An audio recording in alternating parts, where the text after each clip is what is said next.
कोई बात नहीं, फिर मैं मान के चलता हूँ कि हम लोग शुरू करते हैं थर्मोडायनामिक्स के साथ। Okay, so let's move on here.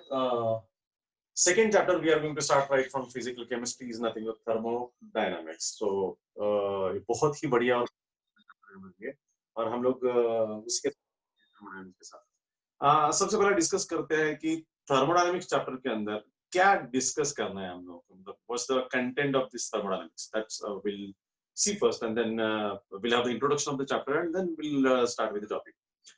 As the name, it is thermodynamics. अब देखिए थर्मोडायनामिक्स ये कॉन्सेप्ट एक ऐसा थर्मोडायनामिक्स यानी एनर्जेटिक एक ऐसा कॉन्सेप्ट है, एक ऐसा थियरी है जिसके सिवाय दुनिया का कोई भी इंजन काम नहीं करेगा, दुनिया का कोई भी इंजन काम नहीं करेगा।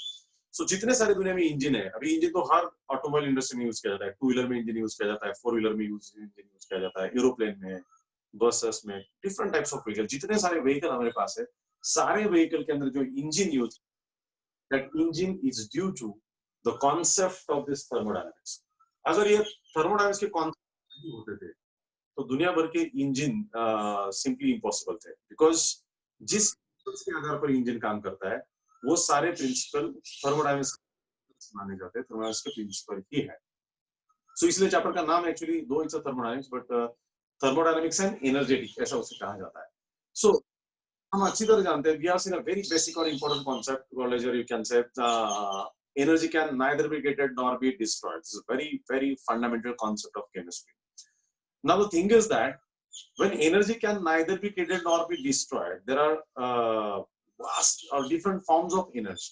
Both are थर्मोडायनामिक्स हमारा एक ऐसा चैप्टर है जिस चैप्टर के अंदर हम लोग उसी एनर्जी के साथ डील करते हैं। और हमारे 12th के अंदर दो चैप्टर ऐसे जिसके अंदर हम लोग एनर्जी के साथ डील करते हैं, उसमें से पहला चैप्टर थर्मोडायनामिक्स है और दूसरा चैप्टर हमारा जो है दैट इज कॉल्ड इलेक्ट्रोकेमिस्ट्री। ये दो चैप्टर है जो एनर्जी के साथ जुड़े हुए हैं। सो जो हमने 7th 8th स्टैंडर्ड में देखा था कि energy can neither be created nor be destroyed, but one form of energy can be converted to another form. और उसी की अगर हम लोग बात करते हैं तो वही एनर्जी के दो चैप्टर, एनर्जी के साथ जुड़े हुए दो चैप्टर हम इस 12th स्टैंडर्ड के अंदर हम डिस्कस करेंगे। तो पहला है थर्मोडायनामिक्स और दूसरा है हमारा इलेक्ट्रोकेमिस्ट्री। दोनों में थोड़ा सा डिफरेंस है।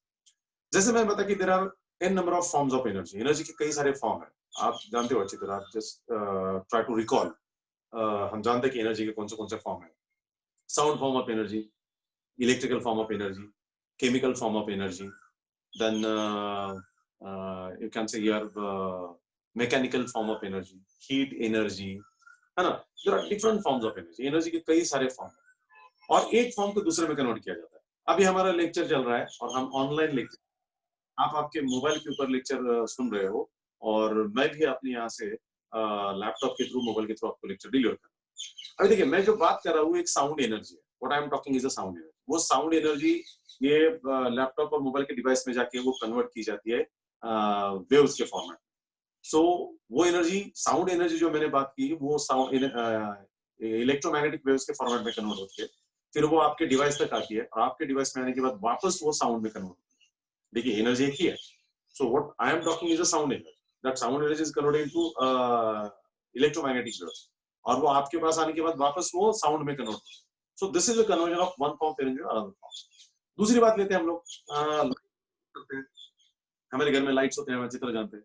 इलेक्ट्रिसिटी कहीं तो दूर बनती है और वहां से इलेक्ट्रिसिटी वायर के थ्रू हमारे घर तक आ जाता है और हमारे घर में आने के बल्ब तक आ जाता है और बल्ब में आने के बाद वो कन्वर्ट होता है, लाइट में कन्वर्ट होता है। तो लाइट एक बल्ब जो डिवाइस है या ट्यूब नाम का जो डिवाइस है, वहां पे इलेक्ट्रिसिटी करंट के फॉर्मेट में आता है, that is also form of energy.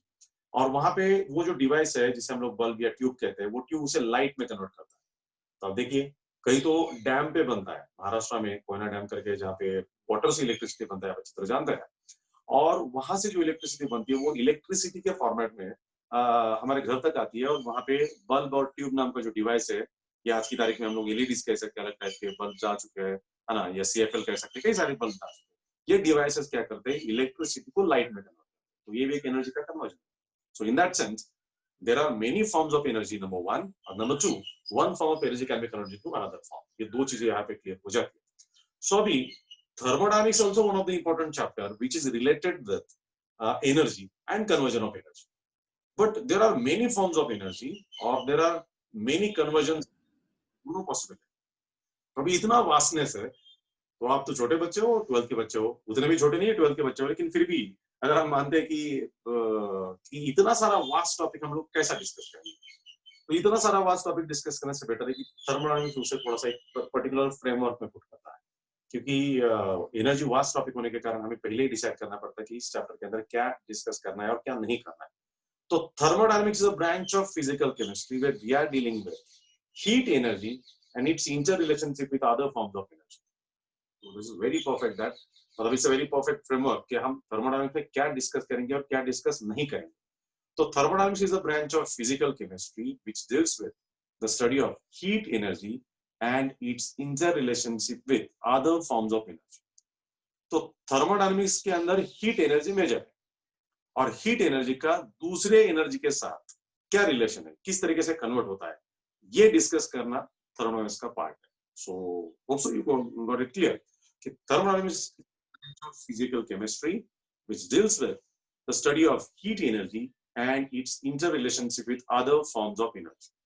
Heat energy है, साउंड एनर्जी है, इलेक्ट्रिकल एनर्जी है, केमिकल एनर्जी है, मैकेनिकल एनर्जी है, ऐसे कई सारी एनर्जी के फॉर्म, उसमें से हीट एनर्जी ये इंपॉर्टेंट है। सो थर्मोडायनामिक्स क्या बात करता है, हीट एनर्जी और उसका दूसरे सारे फॉर्म के साथ, मतलब जैसे कि sound energy, electric, then you can say chemical energy, then you can say mechanical energy, ये रिलेशन देखते हैं।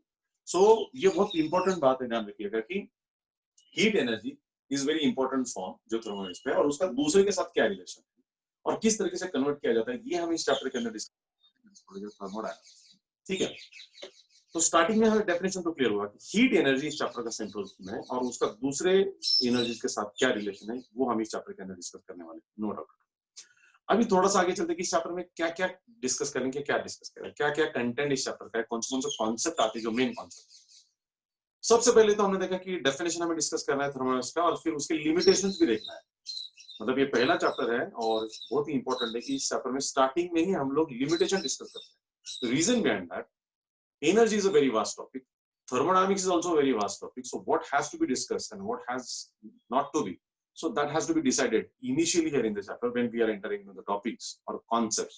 So that's why it becomes very necessary for us to define the framework, मतलब to define the limitations, और इसलिए एक नोता chapter जिसके अंदर starting में हम लोग लिमिटेशंस देखेंगे। दूसरा आएगा थर्मोडायनामिक्स के अंदर, जैसे हम थर्मोडायनामिक्स के अंदर कुछ फंडामेंटल कॉन्सेप्ट्स आते हैं।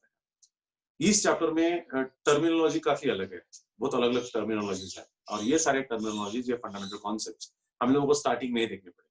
सो दूसरा जो टॉपिक आएगा उसके अंदर दैट इज यू कैन से फंडामेंटल कॉन्सेप्ट्स इन थर्मोडायनामिक्स, फंडामेंटल कॉन्सेप्ट्स इन थर्मोडायनामिक्स, ये हम इसके अंदर डिस्कस करेंगे।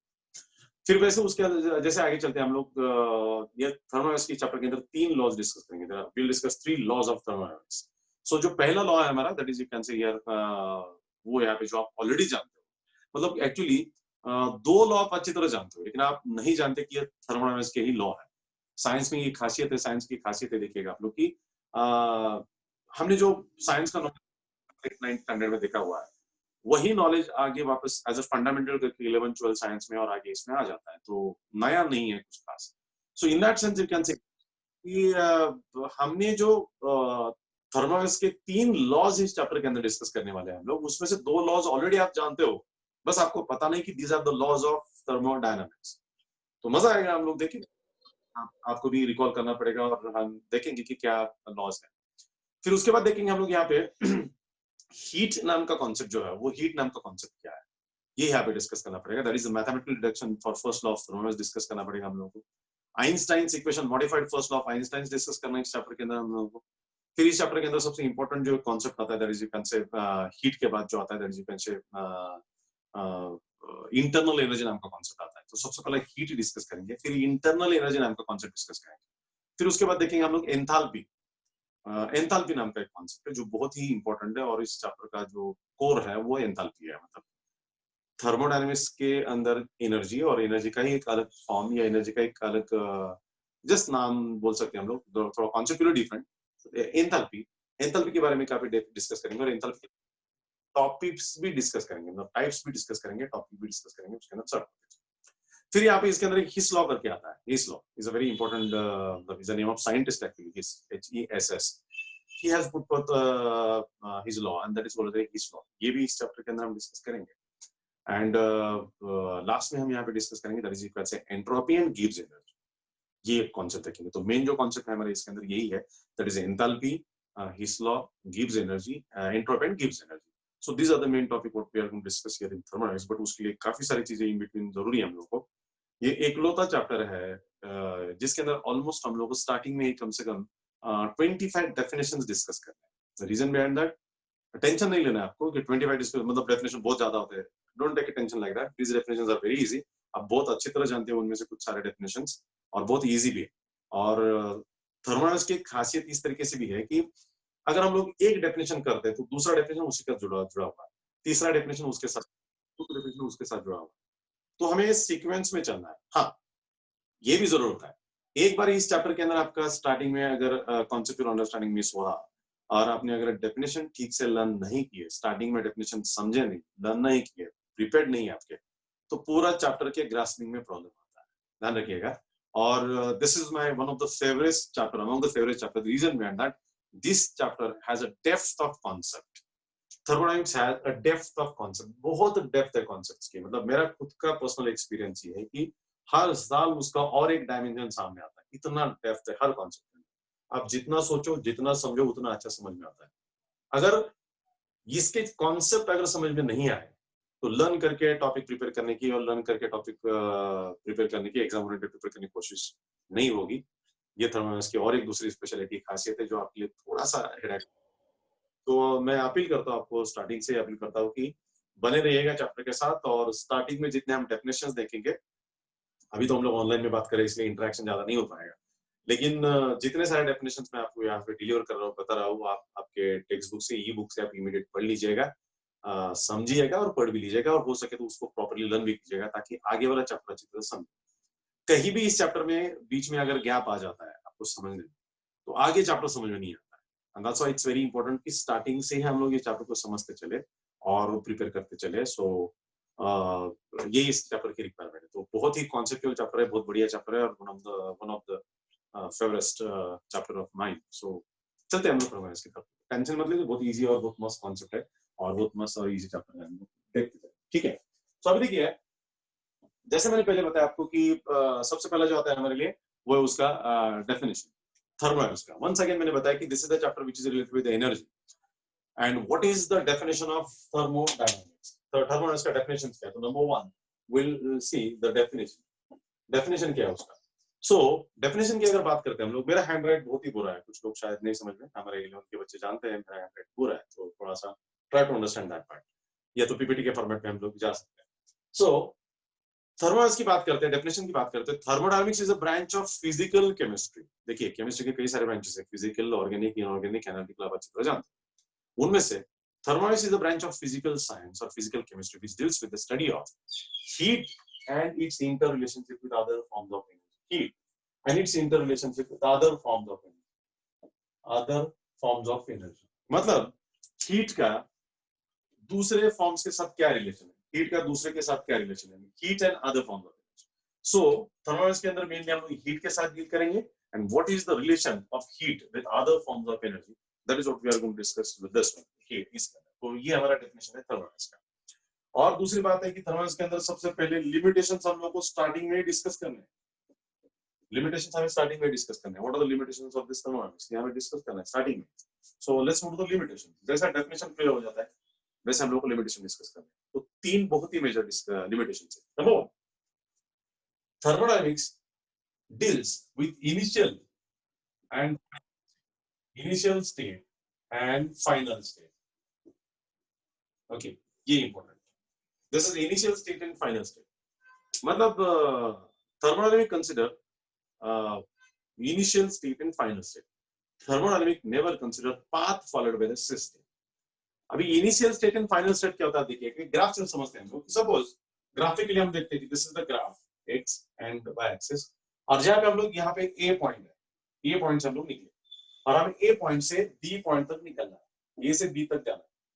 अभी देखिए, A point is here, A point से हमें बी तक चलना है. ए से बी तक चलना है, तो आप बता सकते हो कि ए से बी जाने के लिए कितने रास्ते हमारे पास, how many ways, how many paths are there to move from A to B, how many infinite paths are there.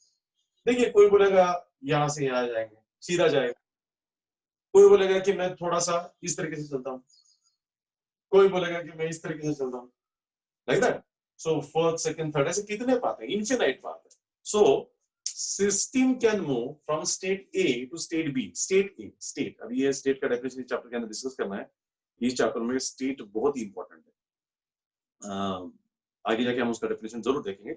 यहाँ पे इतना ध्यान रखिए कि स्टेट, जैसे कि हमारा माइंड स्टेट होता है, माइंड का भी एक स्टेट होता है, उसी तरीके से यहाँ पे सिस्टम का स्टेट होता है, मतलब सिस्टम भी क्या है और स्टेट भी क्या है, दोनों देखेंगे। तो पहला लिमिटेशन देखते हैं।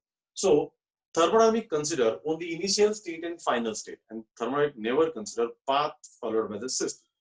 Say this is the A state and B state. System को A से B तक मूव करना है। सिस्टम ए से बी कितने तरीके से जा सकता है, कितने वे से जा सकता है, there are infinite ways to move from A to B. So system can move from A to B by infinite ways से निकल सकता है। जैसे कि आप लोग मानो कि आपको अगर कॉलेज जाना है ना, अभी हम लोग कॉलेज जाते हैं, कॉलेज जाना है, मानो कि हमारे अंदर, इमेजिन करो कि हमारे अंदर कोई है और जिसको उसके डैड ने सडनली एकदम मस्त एक गाड़ी गिफ्ट कर दिया है ना, जैसे कि मानो हार्ले डेविडसन गिफ्ट कर दिया।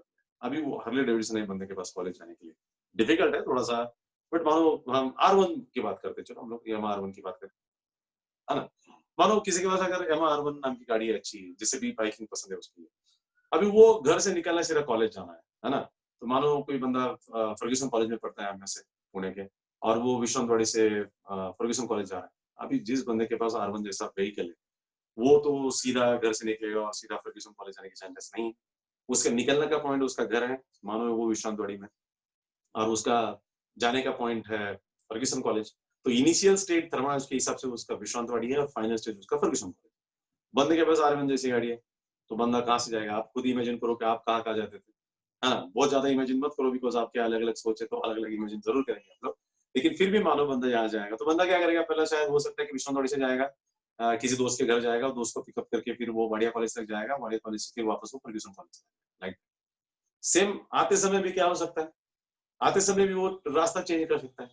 तो विश्वनाथवाड़ी से फर्ग्यूसन कॉलेज जाने के कई सारे रास्ते जरूर है, कई सारे रास्ते जरूर है, सिस्टम निकलेगा विश्वनाथवाड़ी से जाएगा फर्ग्यूसन कॉलेज, हम सिस्टम यूज करेंगे, जाएगा फर्ग्यूसन कॉलेज। तो उस केस में देखिए ना आप लोग, there are many ways, there are many path, और ये थर्मोडायनामिक्स अच्छी तरह जानता है कि there are many ways to move from A to B, A to B move करने के बहुत पाथ है, और इसलिए वो कहीं से भी जाए। हम स्टार्ट करेंगे, इनिशियल स्टेट क्या था, फाइनल स्टेट क्या था। तो thermodynamics only consider initial state and final state, never consider path followed by the system. तो से हम विश्वनाथवाड़ी से निकल रहे हैं, तो ये आपका इनिशियल स्टेट हुआ, थर्मोडायनामिक्स अच्छी तरह जानता है। और हम फर्ग्यूसन कॉलेज जाना चाहते थे, फर्ग्यूसन कॉलेज हमारा फाइनल स्टेट होता है।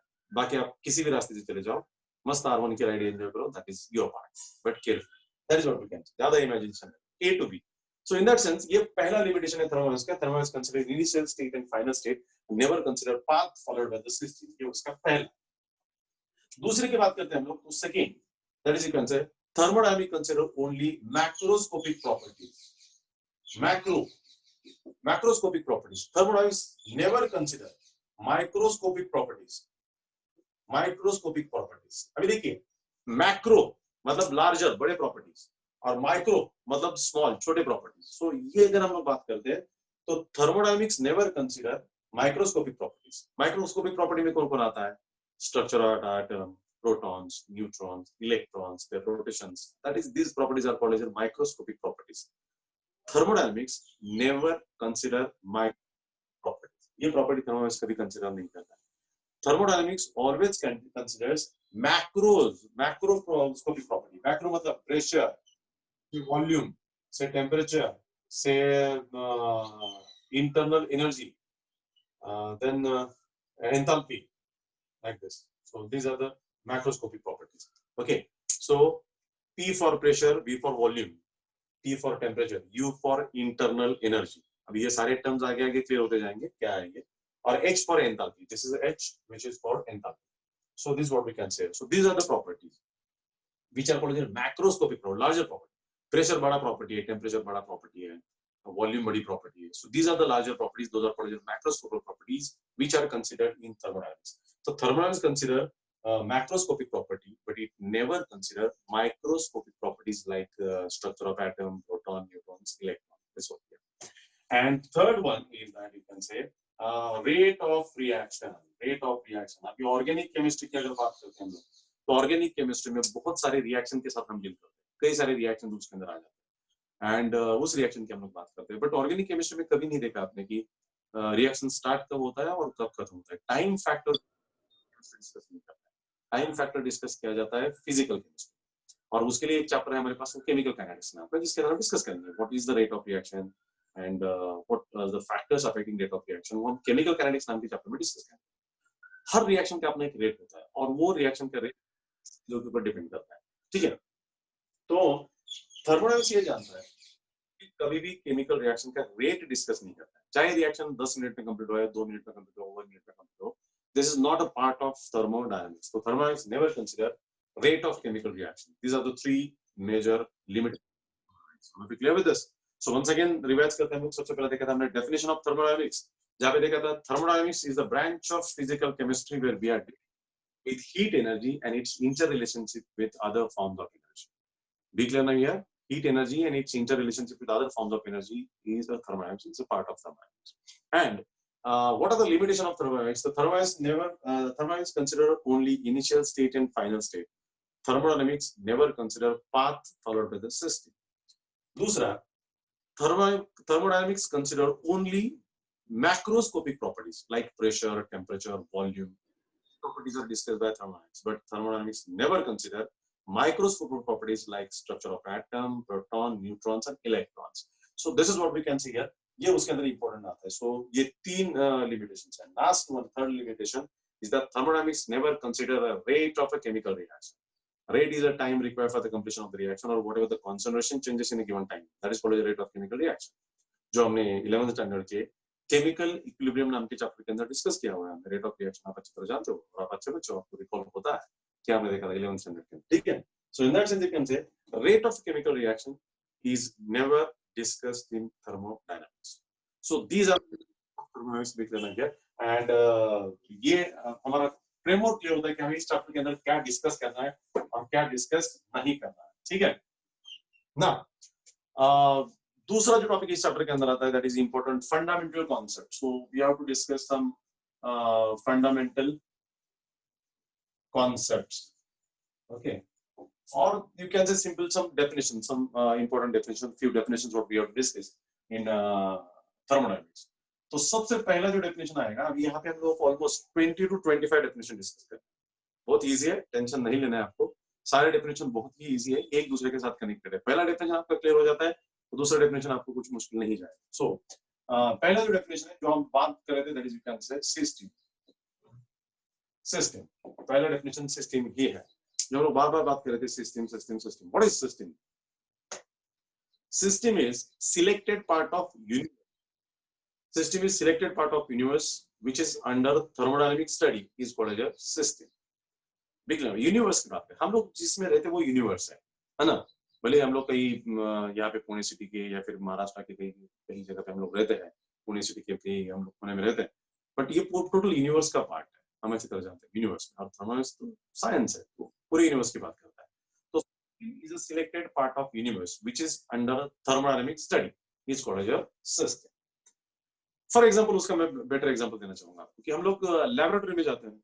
आप लैब में जाते हो, 11th स्टैंडर्ड में आप लैब में गए थे, लैब में आपने एक्सपेरिमेंट किए थे, है ना. अभी लैब के अंदर कई सारे टेबल होते हैं. कॉलेज के हिसाब से सेटअप कैसा होगा अलग अलग हो सकता है, लेकिन फिर भी अगर वाड़ी की बात करते हैं तो वहाँ पे टेबल्स होते हैं, और टेबल पे आप लोग एक्सपेरिमेंट करने के लिए चले जाते हो. तो आपके सामने आपका सेटअप होता है, आपके सामने आपका टेस्ट ट्यूब है, और टेस्ट ट्यूब के अंदर आपके केमिकल्स होते हैं, है ना. सो लैब में मानो आपके सामने टेस्ट ट्यूब है, और टेस्ट ट्यूब के अंदर आपके केमिकल्स है. जिस केमिकल के अंदर मानो उसके अंदर आपका एसिड एंड बेस आपने लिया है, आप न्यूक्लियोलाइसिस रिएक्शन स्टडी कर रहे हो. तो टेस्ट ट्यूब के अंदर के जो केमिकल है ये हमारा सिस्टम होता है. टेस्ट ट्यूब के अंदर का सिस्टम केमिकल हमारा सिस्टम होता है, isn't it? बिकॉज हमें क्या ऑब्जर्व करना है. हाँ, लैब में हम क्या क्या ऑब्जर्व करते हैं वो अलग बात है, अपनी वो पर्सनल इंडिविजुअल बात है. We have to concentrate on the experiment. तो बेसिकली टेस्ट ट्यूब के अंदर के जो केमिकल्स होते हैं, टेस्ट ट्यूब के अंदर के जो हम ऑब्जर्व चीजें कर रहे हैं, उसे हम लोग कहते हैं हमारा सिस्टम. तो टेस्ट ट्यूब के अंदर का chemical material whatever we have taken, whatever the substances acid and base we have taken, these are that is our system. वही हमें ऑब्जर्व करना है। या बायोलॉजी में हम लोग देखते हैं कि बायोलॉजी में हम लोग डिस्कस करते हैं जैसे से डाइजेस्टिव सिस्टम की बात करते हैं हम लोग, या फिर ब्लड सर्कुलेटरी सिस्टम की बात करते हैं हम लोग, है ना, या फिर हम लोग नर्वस सिस्टम की बात करते हैं। हमारे बॉडी के अंदर कई सारे सिस्टम है, हम अच्छी तरह जानते हैं। When we are talking about nervous system, हमारे नर्वस सिस्टम के अंदर क्या क्या है, डोंट बी नर्वस। हाँ, नर्वस सिस्टम की हम लोग से बात करें तो नर्वस सिस्टम के अंदर क्या आता है, हमारा ब्रेन आता है ना, फिर वो स्पाइनल कॉर्ड आता है। So this is the particular, उसके अंदर फिर और कुछ कई सारी चीजें आती होंगी। So that but heart is not part of this nervous system, kidney is not part of nervous system, है ना। So in that sense her system की अपनी एक बात होती है। So system is a selected part of universe which is under thermodynamic study is called as a system। वो दूसरा definition के बाद और अच्छी तरह समझेगा। Then second definition is you can say surrounding। Okay, अब देखिए सराउंडिंग, हम यूनिवर्स की बात करते हैं। यूनिवर्स में पहला सबसे पहले क्या है, सिस्टम, जो सिलेक्टेड पार्ट। तो यूनिवर्स में से हमने जो भी पार्ट सिलेक्ट किया उसके अलावा जो बचता है आपका सारा पार्ट, वो क्या है, that is nothing but the surrounding. So the remaining part of universe other than system is called as surrounding. Total universe में से अगर हम लोग मानते हैं सीन कि ये हमारा यूनिवर्स है, ये हमारी दुनिया यूनिवर्स है। यूनिवर्स अभी यूनिवर्स का शेप ऐसा है नहीं, because no shape of the universe, but हमने माना कि हमारा ये यूनिवर्स है। इस यूनिवर्स के अंदर हमने इतना सा पार्ट हमने चूज किया जो हमारा system, this is the part. So this is your system, ये हमारा सिस्टम है। टोटल यूनिवर्स में से इतना पार्ट है हमारा जो सिस्टम है। Then remaining must be surrounding. So this is your surrounding. Follow करिए, बाहर नहीं जा रहे हैं, अंदर। So erase this one, this is your surrounding. Universe के बाहर तो नहीं जा सकते हम, जहां तक जाएंगे इनफिनिट है वहां तक यूनिवर्स है। So this is a surrounding. So the part of universe other than system छोड़ के जो भी पार्ट है, that part is called as a surrounding। so दो definition clear होते हैं। system is a selected part of universe is called as a system, and the part other than the system is called as a surrounding। the part of universe other than system is called as a surrounding। अब ये दोनों के बीच में क्या है, what is this, ये दोनों के बीच में इतना जो होता है that is nothing but the boundary। so you can say third definition is of boundary। तो तीसरा definition हमारे पास boundary का आता है। so what is boundary? Simple सी बात है, ये है boundary. Boundary is a real और imaginary line, it may be real और it may be imaginary, which separates system from surrounding. The thing that may be real और that may be imaginary, which separate system from surrounding. System और surrounding को separate करने वाली जो चीज है उसे हम लोग बाउंड्री कहते हैं। So that is what we can say boundary. So जैसे कि हमने लैब की बात की थी, हम टेस्ट ट्यूब के अंदर अगर हम एक्सपेरिमेंट कर रहे हैं, टेस्ट ट्यूब के अंदर एक्सपेरिमेंट कर रहे हैं, तो टेस्ट ट्यूब के अंदर का जो केमिकल है हमारा एसिड और base, that is your system. Remaining जो पार्ट है सारा सराउंडिंग, है ना। और तीसरी जो बात करते हैं हम टेस्ट ट्यूब की बात करते हैं, test tube itself is your boundary, क्योंकि टेस्ट ट्यूब सिस्टम और सराउंडिंग को सेपरेट करता है। टेस्ट ट्यूब के अंदर आपका सिस्टम होता है। इन दैट सेंस है test tube is acting as a boundary, जो सब्सटेंसेस है these are your system and remaining is total universe. So these are the three major important definitions what we have discussed, system, surrounding and boundary। clear? So system is a selected part of universe which is under thermodynamic study is called a system। surrounding, remaining part of universe other than system is called as a surrounding, and the real or imaginary line or thing which separates system from surrounding must be known as boundary। so we have the boundary over here। boundary is a real or imaginary, कभी कभी real होती है, कभी कभी imaginary होती है ना। जैसे कि टेस्ट ट्यूब एक रियल है, टेस्ट ट्यूब रियल है, लेकिन अगर इमेजिनरी होता है कि मानो अगर कोई फ्रीडम की बात करता है ना, एवरीवन सेज क्या मुझे फ्रीडम है। हमारे कभी कभी घर वालों के साथ भी होता है, I have my freedom to choose this not. तो फ्रीडम होता है, लेकिन फ्रीडम की भी अपनी एक मर्यादा होती है ना। फ्रीडम कहीं डिजाइन नहीं किया जाता, this is the boundary of your freedom. वो एक इमेजिनरी लाइन होती है जहां पे आपको रुकना पड़ता है। सो लाइक दैट, तो boundary every time it's should not be real, it may be imaginary like that. So in that sense we can have here so we can have here like this ki Tushar sir, something there is a disturbance on the screen bit, thoda sa ek baar check kijiyega what's actually the notification is getting। I don't know what the notification is getting, but we have, okay, sorry, that is what we have seen this definition। now we have to check the definition of system to again। system के भी आपको तीन type मिलते हैं, system के तीन type मिलते हैं। दो हमारे ये दो डेफिनेशंस हो गए हमारे, ओके। अभी हमें सिस्टम के 3 टाइप मिलते हैं सिस्टम के. ये सिस्टम सब टाइप मतलब this number 1 is open system, number 2 is a closed system, and number 3 is you can say isolated system. 3 type के सिस्टम्स में देख लेना है. नंबर 1 ओपन सिस्टम, दूसरा क्लोज सिस्टम और तीसरा you can say isolated system. There are 3 type of system what we get over here. What is open system? What is open system? So this is the open system. Open system क्या होता है? Open system is a system which exchange. Open system is a system which exchange both and matter with surrounding. The system which exchange both energy and matter with the surrounding is called as your open system. Big learner. And the system which exchange only energy, not the matter, with surrounding is called as a closed system. Closed system exchange only energy, not the matter. An isolated system exchange neither energy nor matter with the surrounding.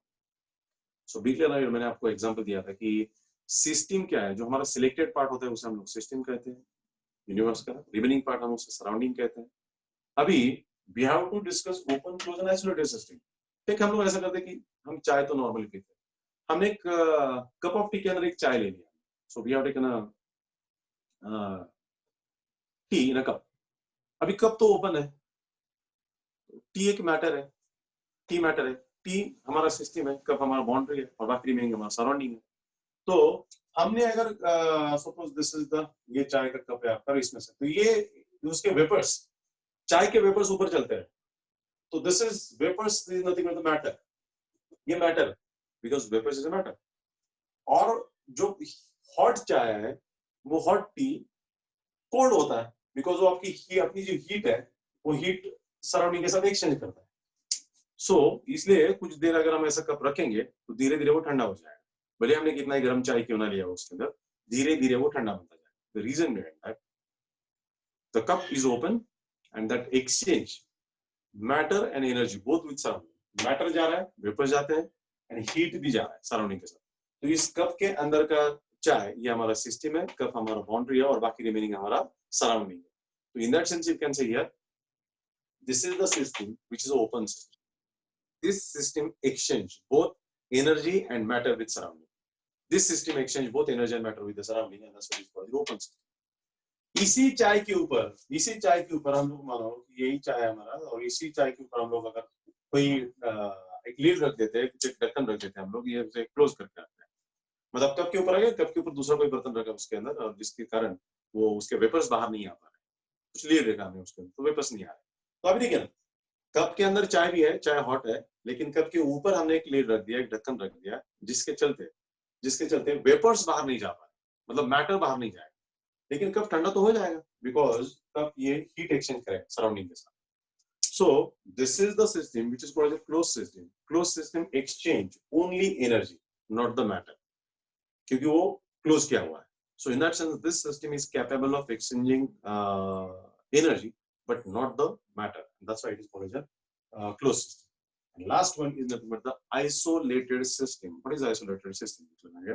तो isolated system की अगर बात करते हैं तो यही इसी चाय को अगर हम थर्मस फ्लास्क के अंदर पुट करते हैं, थर्मस फ्लास्क अगर आप अच्छी तरह जानते हो, शायद आपने ये थर्मस फ्लास्क यूज किया होगा. सो दिस इज थर्मस फ्लास्क. अभी इसी के अंदर हमने चाय रखा. थर्मस फ्लास्क बंद तो किया हुआ है यहाँ पे और इसके अंदर चाय है. अभी थर्मस फ्लास्क के अंदर this is nothing but the insulating material. ये जो होता है ये इंसुलेटिंग मटेरियल, ठीक है, ये इंसुलेटिंग मटेरियल. अभी सवाल ये है कि ये इंसुलेशन मटेरियल होने के कारण एनर्जी एक्सचेंज नहीं हो सकती. यहाँ पे एनर्जी एक्सचेंज नहीं हो सकती. No exchange of energy because insulated material.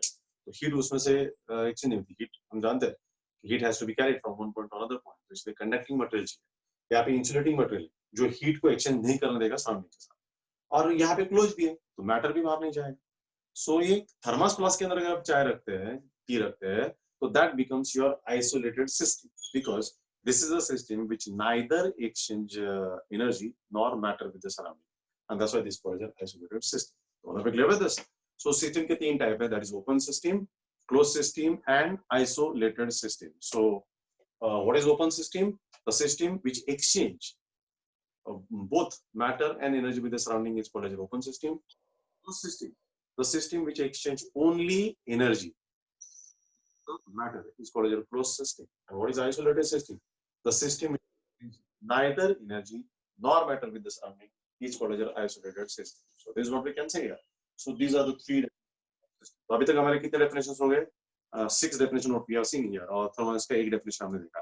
तो सबसे पहला देखा हमने सिस्टम, दूसरा डेफिनेशन देखा हमने सराउंडिंग, नेक्स्ट डेफिनेशन देखा हमने बॉन्ड, और सिस्टम के 3 टाइप देखे हमने, that open system, close system and isolated system. ठीक है. Now let's move to one definition, very important definition again here. बार-बार एक वर्ड हमारा आ रहा है, बार-बार हमारा एक वर्ड आ रहा है, that is called your state of a system. State of system.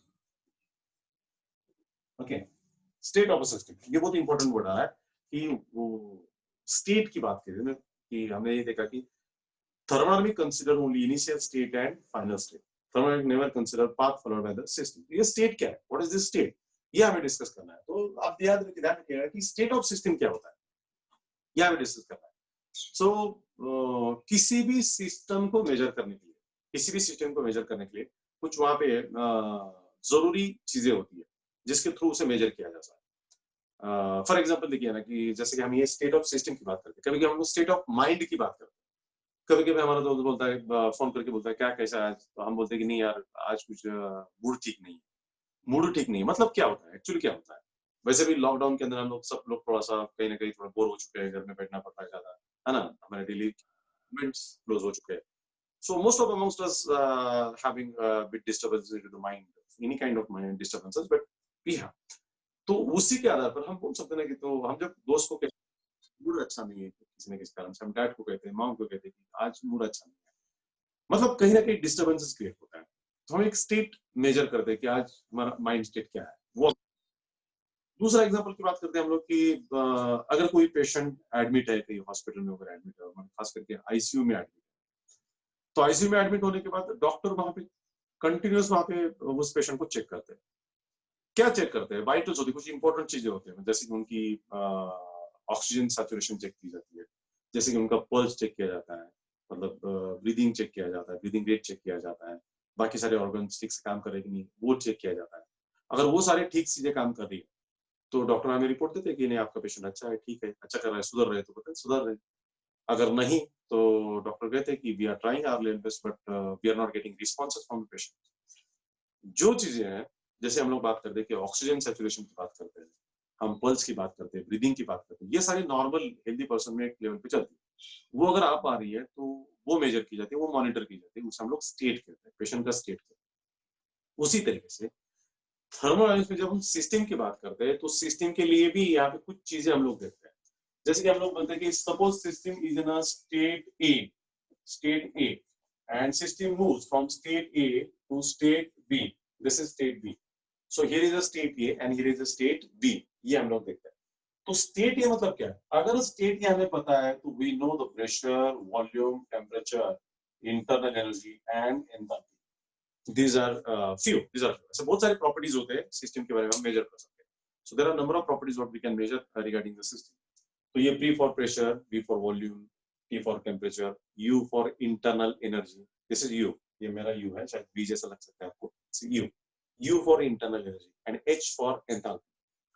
तो अब ये दो तो आपके लिए नए टर्म है, तो अभी टेम्परेरी उसे छोड़ दो, आगे जाके डिस्कस कर लेंगे. मैंने बताया आपको कि internal energy, enthalpy totally important concept है, आगे डिस्कस करना है.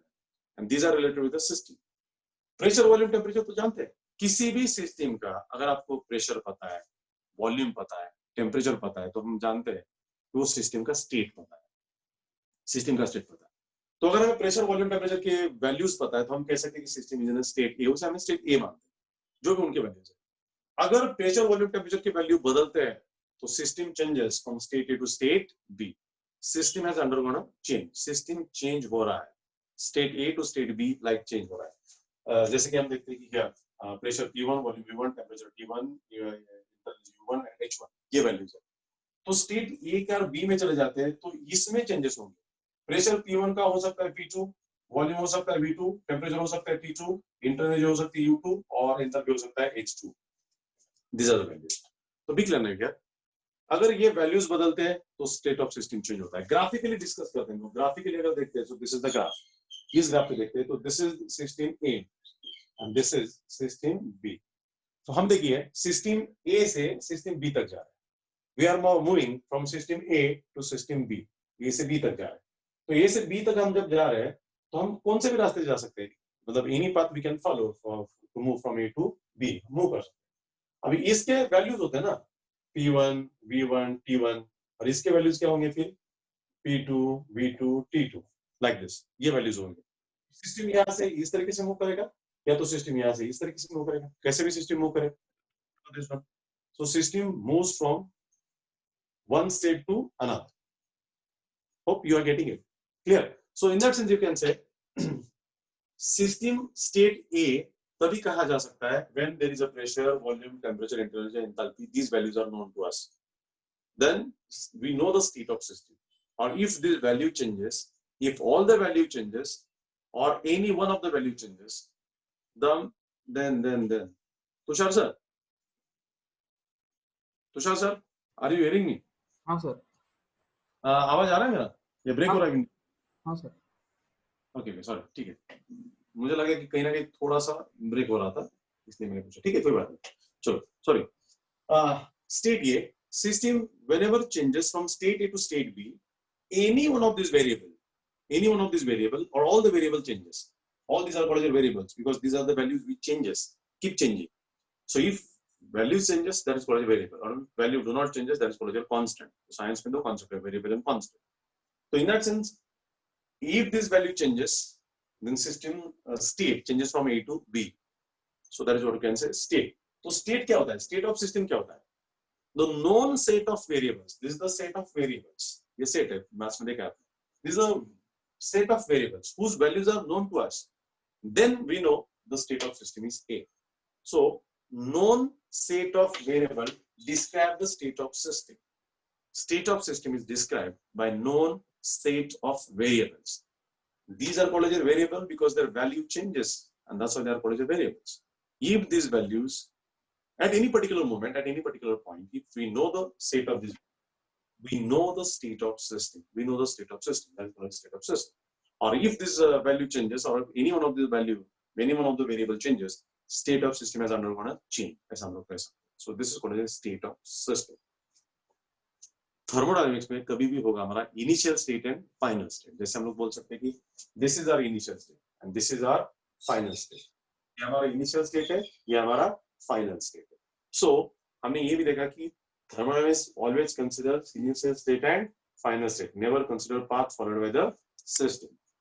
हो सकता है कि हम सिस्टम यहाँ से इधर तक आए, ये वो स्टेट हो सकता है, फिर यहाँ हो, यहाँ से देखिए ना, there are many stages, many state, यहाँ पे कई सारे स्टेट है।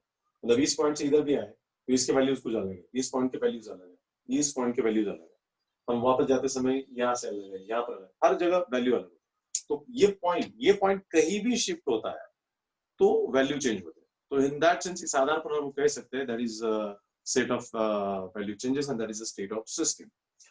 So hope so all of you get what is the state of system. State of system is a state we know the values of variables, matlab known set of variable describe the state of system. If any one or all the variable changes, then say state of system changes. That is what we can say. Next definition is you can say state function, जो इसी के साथ आता है, that is you can say state function. What is this state function? State function क्या है? Function मतलब value, मतलब property. Function word का मतलब है property, property के फॉर्म में है। What is state function? The function मतलब it is property or it is function whose value doesn't depend upon path followed by the system. It depends upon initial state and final state. Then that is called as a state function. State function is a function, it is a property whose value depends upon initial state and final state, doesn't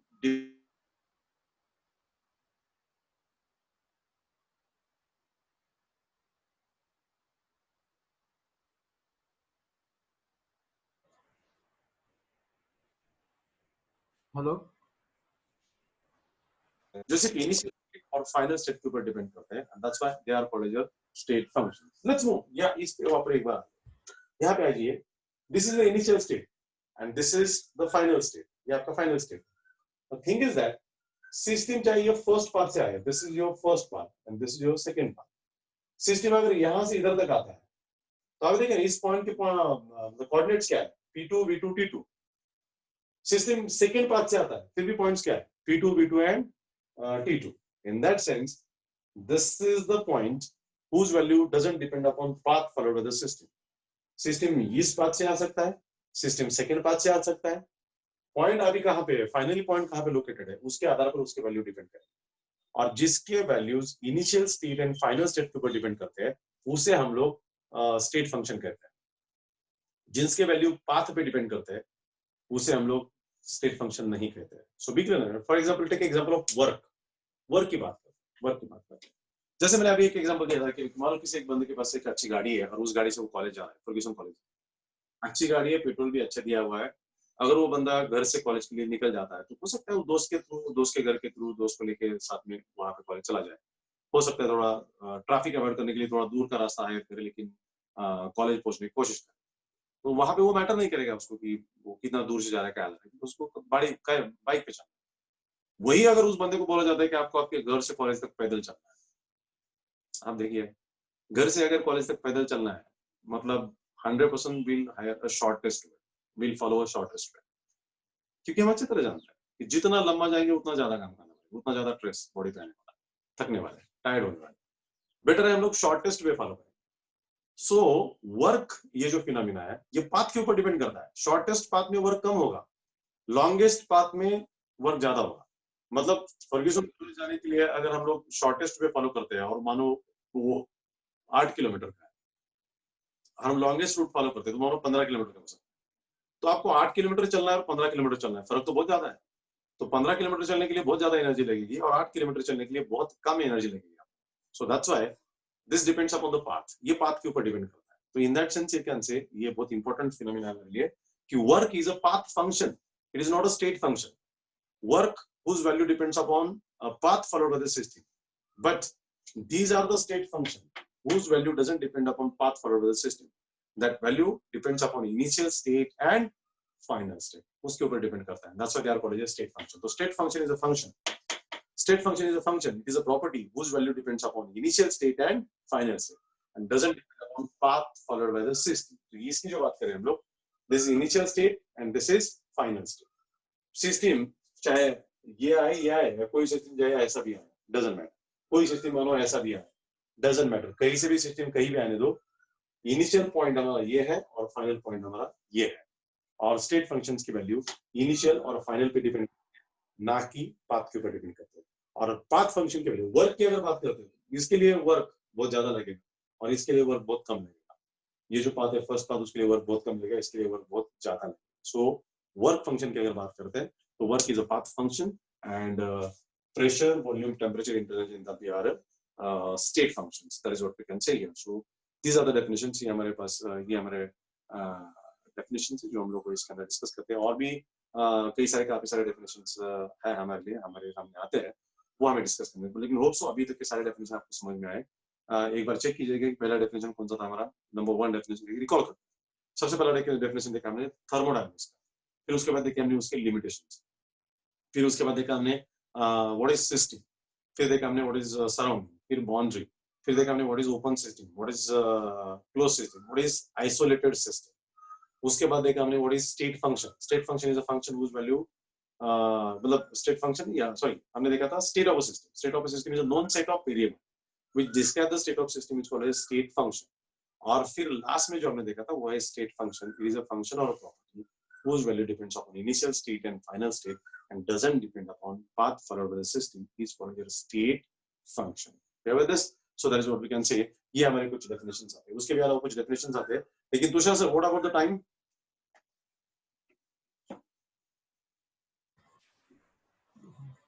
10 minutes left, sir. 3 minutes मतलब 10 minutes अभी भी है मेरे पास। 10 minutes. हाँ 10 minutes है ना मेरे पास। Yes. Okay, thank you. चलो once there are few more definition what we know already, हम लोग को 20 to 25 definition डिस्कस करने हैं। तो ये हमने definition देखे। अभी और एक दो important definitions आते हैं। Number 1, that is you can say extensive property।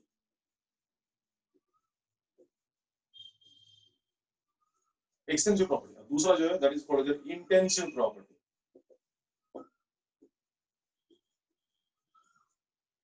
There are two definitions what we have discussed again. These are very important definition. That is, you can say extensive property and we have here intensive property. ये दो हम लोग को discuss करना है, extensive property and intensive property. What is this extensive property? What is this intensive property? मैं कुछ example देता हूँ, फिर उसको हम लोग definition को define करेंगे. So let's come to the mass, volume, area, etc. Area, etc. These are the properties. जहाँ पे हम लोग आते हैं, you can say temperature, refractive index,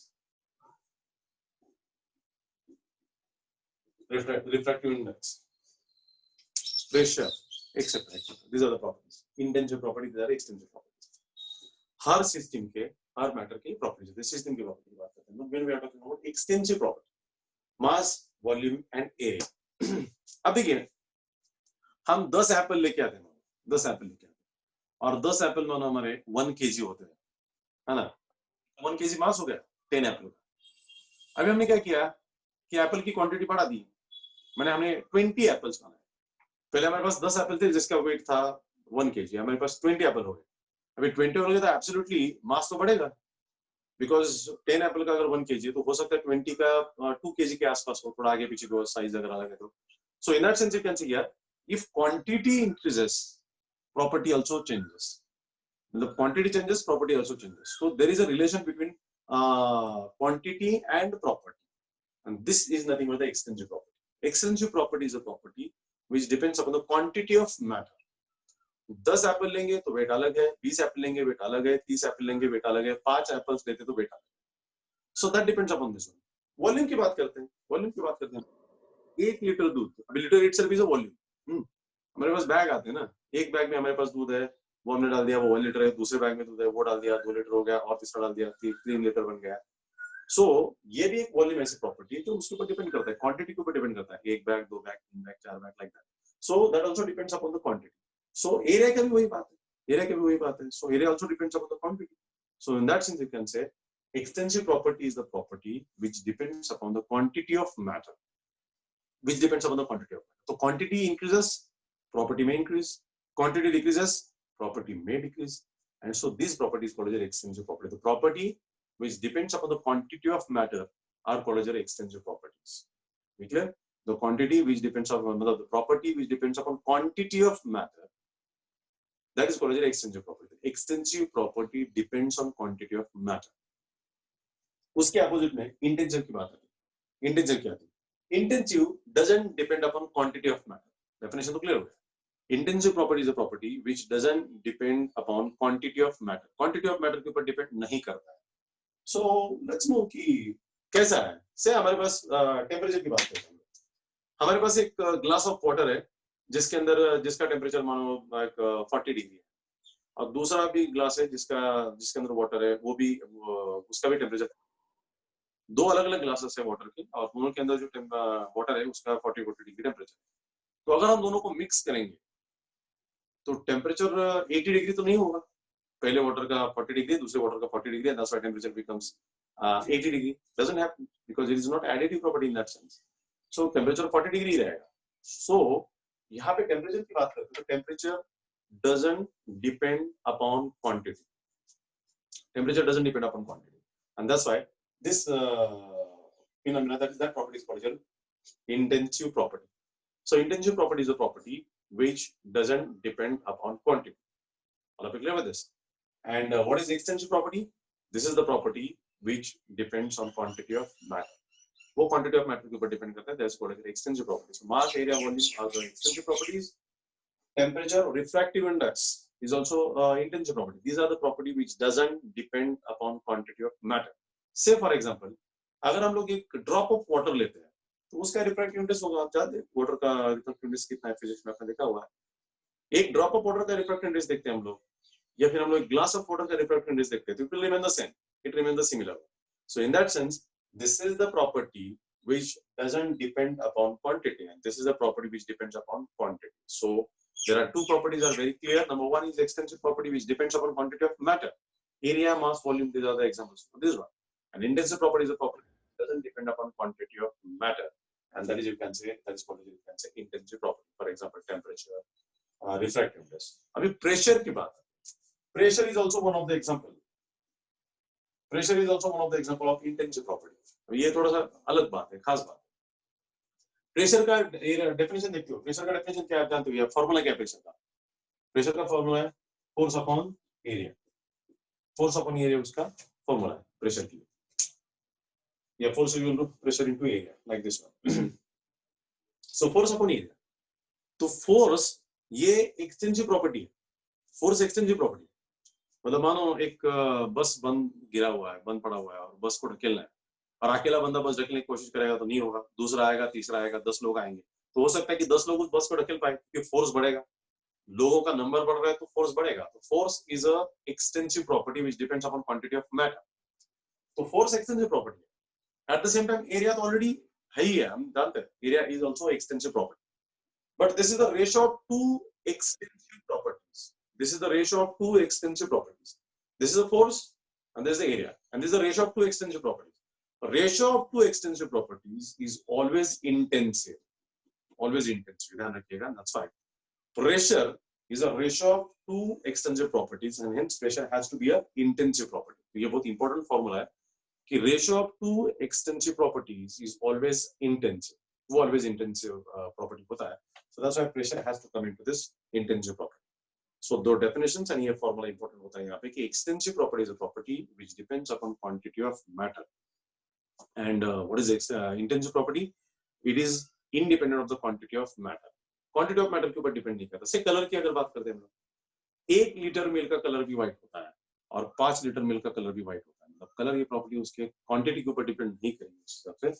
So in that sense वो भी इंटेंसिव के अंदर है. लेकिन तीसरी बात इसके अंदर जो देखा हमने, that is ratio two extensive properties is always intensive. Is always intensive. So force upon area की अगर बात करते हैं लोग, that is always intensive. You have this? So that is what we can say. And last definition about today's lecture. Let's move to last definition. That is what we can say is a process. फिर हमारे लिए थोड़ा सा ये होगा. So let's move to last definition of today's lecture. Process. ये भी बहुत important phenomena है. प्रोसेस बहुत ही इंपॉर्टेंट फिनोमेना है. थर्मोडायनामिक्स के अंदर ये प्रोसेस बहुत इंपॉर्टेंट तरीके से देखा जाता है. What is this process?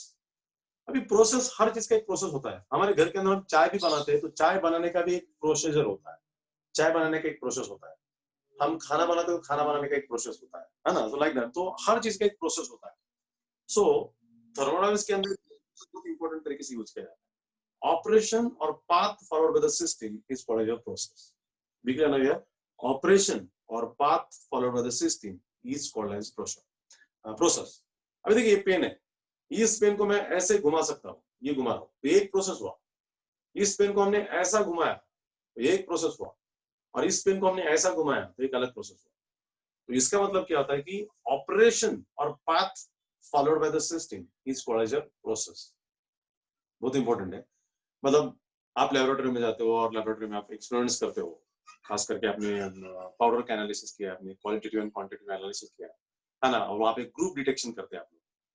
तो क्या ऐसा करते हैं आप लोग ग्रुप डिटेक्शन करते समय आपका एक्सपीरियंस है कि पहला ग्रुप हमने नहीं डिटेक्ट किया, पहला सीधा देखा हमने 5th ग्रुप का टेस्ट लिया और 5th ग्रुप का नेगेटिव आया, फिर हमने पहले का ले लिया, फिर वो छोड़ दिया, हमने सीधा 6th का ले लिया. Does it happens like that? It's never. Basically हम लोग सिस्टमैटिक जाते हैं. पहले ग्रुप का टेस्ट अगर नेगेटिव आया तो सेकंड के लिए मूव करते हैं, सेकंड नेगेटिव आया तो थर्ड के लिए मूव करते हैं, सो ऑन. मतलब सारे ऑप्शन आते हैं तो लास्ट वाला प्रेजेंट होता है, हम इस तरह जानते हैं. सो this is the process, these are the steps which has to be followed. Thermodynamics में प्रोसेस का वही मीनिंग है. whatever the operation or whatever the path followed by the system, that has to be called as a process. The process is operation or path followed by the system is called as a process. There are many types of process what we have discussed. There are 5 to 6 main types of process what we have discussed. But आज के लिए हम इतना ही करते हैं. एक बार हम लोग कंक्लूड करते हैं थोड़ा सा कि क्या डिस्कस किया हमने आज के लेक्चर के अंदर. तो we are here with thermodynamics. और थर्मोडायनामिक्स बहुत ही कॉन्सेप्चुअल और इंपॉर्टेंट चैप्टर है. और सबसे पहले देखा हमने कि thermodynamics is a branch of physical chemistry which deals with heat energy and its interrelationship with other forms of energy. Is also what we have seen here. What is the limitation? First limitation we have seen that the thermodynamics consider only initial state and final state and never consider path followed by the system. Second, thermodynamics consider only macroscopic properties. Thermodynamics never consider microscopic properties. Third one, thermodynamics never consider rate of a chemical reaction. उसके बाद देखा हमने system. System is A selected part of universe which is under thermodynamic study is called as a system. What is surrounding? The remaining part of the system, part of the universe other than system is called as surrounding. What is boundary? The real or imaginary line which separates system from the surrounding is called boundary. Then we are seeing types of system: open system, closed system, and isolated system. What is open system? The system which exchange both energy and surrounding is called open system. What is isolated? What is closed system? Closed system is a system which exchange only energy, not the matter with the surrounding. It's called a closed system. What is isolated? Isolated system exchange neither energy nor matter with the surrounding. फिर उसके बाद देखा हमने, that is you can say state of a system. There is a known set of variables describe the state of system. Known set of variables. If we know the value of pressure, volume, temperature, then we know the state of system. If the value of this variable changes, then state of system changes. That is also what we are seeing. What is state function? The function whose value depends upon initial state and final state and doesn't depend upon path followed by the system is called a state function. There are 5 state functions: pressure, volume, temperature, internal energy, and enthalpy. These are called 5 state functions. Work is a path function because value of work depends upon path followed by the system. That is what we are saying. Then we are saying what is extensive property. The property whose value depends upon the quantity of matter is called as extensive property, and the property whose value depends upon doesn't depend upon quantity of matter is called as intensive property. The ratio of two extensive properties is always intensive. And lastly, what we are seeing here is nothing but the process. The operation or path followed by the system is called as a process. That's all for today. I hope so. Tomorrow we will revise the definitions and recall the definitions. And these definitions are very important. ये definition अगर अच्छी तरह समझे हुए हैं, हमने learn किए हुए, तभी आगे वाला चैप्टर समझ में आए. कल कुछ डेफिनेशंस हम लोग कंटिन्यू करके हम लोग डेरिवेशंस की तरफ और टॉपिक की तरफ मूव करेंगे. So thank you very much for today. See you tomorrow. Good bye.